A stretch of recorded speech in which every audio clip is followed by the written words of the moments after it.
O prognóstico para 2026 não vai ser nada agradável e também para os próximos anos. Eu chamo disso de algo irreversível.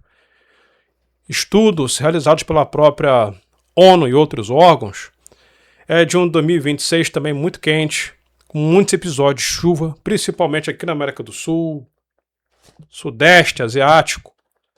Cidades destroçadas, cidades destruídas.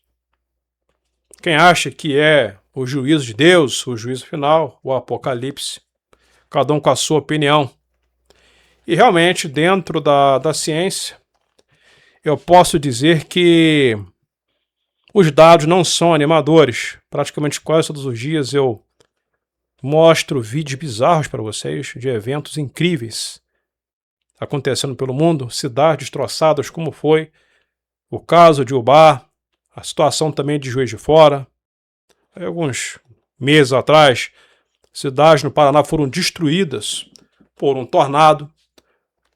Então eu acho que nem precisa de números, de dados, eu acho que é algo que a gente está vendo, porque o Brasil, por exemplo, não é um país típico de tornados de categoria 2 ou categoria 3. No máximo um F0, um F1 e olha lá. Mas os tornados também estão subindo de categoria no solo brasileiro. Senhores, apertem os cintos, compartilhem esse vídeo e bem-vindos ao canal Olhos no Céu.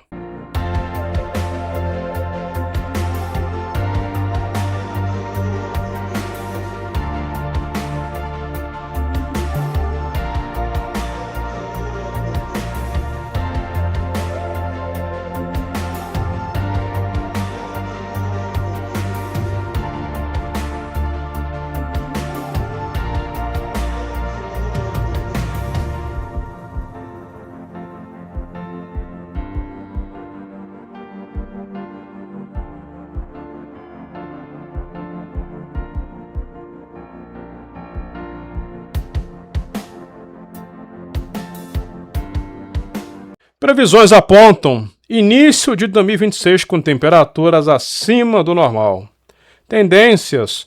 A tendência é superar a média global do começo de ano. Padrões de laninha continuam a afetar chuvas no Pacífico, anomalias oceânicas no Atlântico e no início influenciam o clima mundial. No início de 2026 deverá apresentar temperaturas acima da média em grande parte do hemisfério norte e em regiões tropicais. O alerta dos especialistas indica que os padrões de laninha continuam a influenciar a precipitação no Oceano Índico, Pacífico, enquanto o Atlântico apresenta anomalias distintas de superfície. A informação foi divulgada pela Organização Meteorológica Mundial, OMM. Fatores oceânicos na estação. Segundo a agência da ONU, mudanças nos gradientes de temperatura do mar podem afetar regimes de chuva em várias regiões do planeta e reforçam que os efeitos do clima oceânico não se limitam às temperaturas. O Pacífico Norte extratropical destacou-se pelo aquecimento, enquanto o Pacífico Equatorial esfriou ligeiramente, característico de uma laninha.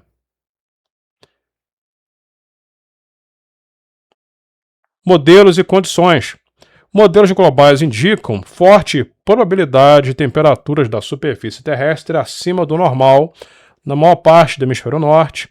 Já no hemisfério sul, regiões como o norte da Nova Zelândia e o sul da América do Sul devem apresentar temperaturas acima da média, enquanto a Austrália mostra uma tendência apenas ligeira. As regiões tropicais, incluindo a África Equatorial, também devem enfrentar aumentos significativos de temperaturas com concordância moderada a forte entre os modelos. No Pacífico Equatorial, o aumento das probabilidades de temperaturas próximas do normal indica uma tendência para condições ensoneutras. Chuvas a caminho. A probabilidade reduzidas de chuva foram projetadas para o sul da América do Norte, o nordeste da América do Sul e parte do leste asiático e oeste do Oceano Índico. Em contrapartida, é esperado um aumento da precipitação no Mar das Filipinas, norte da América do Norte, sul da América Central, noroeste da América do Sul, Caribe, norte da Europa e também norte da Ásia, praticamente metade do planeta, né? Esperando aí chuvas acima da média, acima do padrão, devido aí ao aquecimento dos oceanos. Alguns locais, por exemplo, do Pacífico, estão um pouco mais frias por causa do Laninha, mas logo em seguida o Laninha ele vai terminar e vai dar origem ao El Niño, né? O que eu percebi nesses anos é que o fenômeno El Niño ele está cada vez mais forte, o período de Laninha está ficando mais curto. Porém, quando tem a presença de Laninha, ocorre o que aqui no clima do Brasil? Mais chuva. Percebam isso. Por isso que esse ano também está muito chuvoso, porque a presença de Laninha leva muita chuva para o sudeste brasileiro, região centro-oeste, né, região sul. Quando ocorre o período do El Niño, o que acontece? É o contrário, é seca para nós aqui na região sudeste, seca em parte da região sul do Brasil e muita chuva no Rio Grande do Sul. Por quê? Porque o El Niño ele provoca um bloqueio, não era assim, mas El Niño agora está provocando bloqueios atmosféricos na região central do Brasil e está bloqueando a chuva que para ali no Rio Grande do Sul e não consegue subir, não consegue se deslocar. Isso tem se repetido com mais força em período de El Niño. Laninha não, Laninha tem uma distribuição, claro, com excesso também de chuva em grande parte do Brasil. Repetindo, El Niño, pelo que eu estou acompanhando, estão ocorrendo episódios de bloqueio atmosférico e a chuva toda presa no Rio Grande do Sul. Por isso que ocorreu aquela destruição catastrófica no estado do Rio Grande do Sul, porque é uma quantidade de chuva gigantesca só lá no estado, porque a chuva não consegue ultrapassar a barreira da massa de ar quente e chover por igual em todo o país, tá? Então, dando continuidade, é uma coisa muito séria. Se isso acontecer, vai riscar o Rio Grande do Sul do mapa, porque não vai ter como, né? Coloquem quem mora no Rio Grande do Sul, coloque nos comentários como é que está a situação no estado, se o estado foi o mesmo depois daquelas chuvas. Coloque nos comentários. A probabilidade, essa aqui eu já li.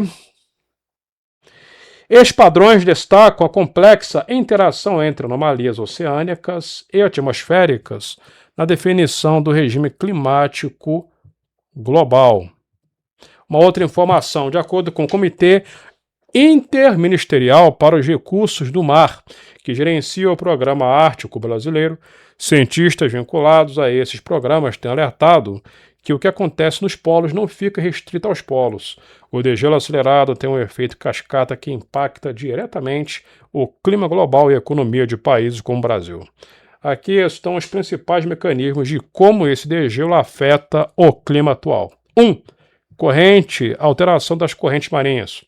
O derretimento do gelo ártico e antártico despeja grande quantidade de água doce no oceano. Isso altera a salinidade e a densidade da água, o que pode frear as correntes marítimas que distribuem calor pelo planeta. Impacto. Isso pode mudar o regime de chuvas em áreas tropicais, afetando a agricultura brasileira. 2. O efeito albedo, reflexão de calor. O gelo funciona como um espelho gigante que reflete a radiação solar de volta para o espaço. Círculo vicioso. Sem o gelo, o oceano escuro absorve mais calor, o que aumenta a temperatura da água, que por sua vez derrete mais gelo. Esse processo acelera o aquecimento global de forma exponencial. Número 3. Elevação do nível do mar. Diferente do gelo, que já está no mar, os icebergs, ou degelo das geleiras continentais, o gelo sobre a Terra adiciona volume ao oceano. Consequência, erosão costeira e inundações em cidades litorâneas, o que já se observa em diversas partes do mundo, inclusive aqui no Brasil, né? Mudanças nos padrões de ventos. Olha, isso é perigoso, viu? Aí entra a questão de furacões no Brasil. Isso é perigoso, hein? 4. Mudanças no padrões de ventos e frentes frias. A Antártica é o ar-condicionado do mundo. É que eu falo, são 2 geradores. Um refrigerador no Ártico, um outro refrigerador aqui na Antártida. São 2 refrigeradores que o planeta tem, tá? O contraste de temperatura entre o Polo Sul e o Equador é o que impulsiona muitas frentes frias que sobem para a América do Sul. No Brasil, mudanças nessa dinâmica podem causar períodos de seca extrema ou chuvas torrenciais fora de época, para vocês verem que, né, os efeitos, as pessoas acham que não altera em nada, muito pelo contrário, é muito importante, tudo está em seu devido lugar. Além de aumentar o nível do mar, mexe com os padrões dos ventos, o cisalhamento dos ventos. Agora, alterando, aquecendo, por exemplo, aquecendo as águas do Atlântico Sul e ocorrer uma mudança no cisalhamento dos ventos, aí pode gerar furacões. São esses dois fatores que impedem de ocorrer furacões aqui no Brasil.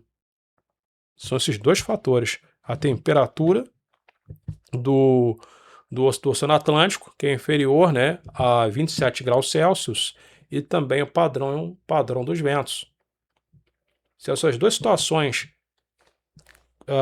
forem violadas, vamos ter furacões e ciclones muito poderosos atingindo o nosso litoral, atingindo a nossa costa. Só que vocês estão vendo que realmente, lamentavelmente, não temos uma notícia animadora. Eu gostaria muito de dar notícias animadoras a respeito disso, mas o clima ele está eliminando muitas pessoas, não vemos ações, tá? Dados aí são demais, mas não vemos ações por parte aí dos governantes. Vemos COP para cá, COP para lá, mas a gente não está vendo na prática. Eu não estou vendo.